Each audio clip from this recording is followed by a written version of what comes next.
بسم الله الحمد لله والصلاة والسلام على رسول الله وعلى آله وصحبه ومن والاه رب اشرح لي صدري ويسر لي أمري واحلل عقدة من لساني يفقهوا قولي.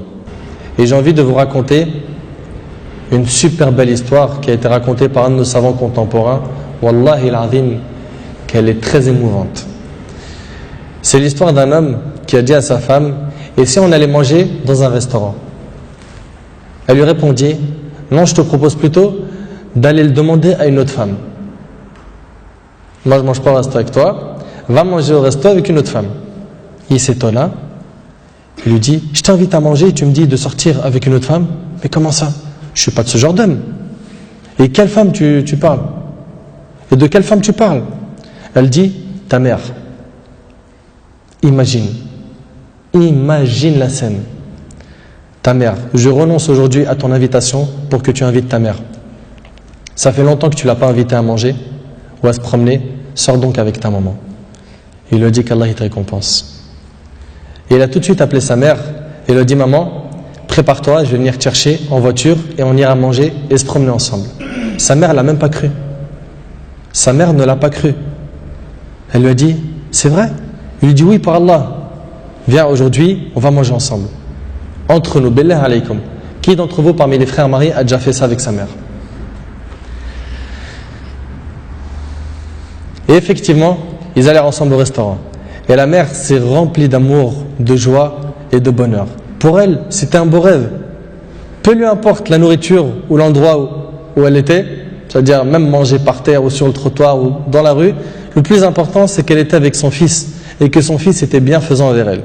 Et qu'il ne l'a pas oublié, qu'il ne l'a pas négligé en s'occupant de sa femme et de ses enfants, et elle passa un jour avec lui qui était l'un des meilleurs jours de sa vie. Elle lui dit au retour, l'homme dit à sa mère au retour: maman, tu es contente? La sortie t'a plu? Elle dit: oui, wallahi, c'était masha'Allah. Elle dit: oui, qu'Allah te récompense. Il répondit: Inch'Allah, je le referai. Elle dit: non, Inch'Allah, la prochaine fois, l'invitation viendra de moi. Il lui dit: Inch'Allah.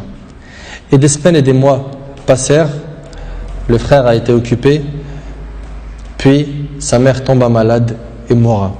Qu'Allah lui fasse miséricorde. Son fils était très triste. Et quelques jours plus tard, il reçut une invitation au restaurant pour lui et une autre personne, et cette invitation était déjà payée. Étonné, il se demanda de qui vient cette invitation déjà payée. Il est parti alors avec son épouse au même endroit où il avait mangé avec sa mère, et là une lettre l'attendait de la part de sa mère. Il y avait écrit: mon cher fils, qu'Allah te récompense, je t'avais promis de t'inviter au même endroit pour manger, mais tu étais souvent occupé. Et maintenant je tiens ma promesse et je t'invite avec ta chère épouse, et je t'invite avec ta chère épouse, qu'Allah vous récompense.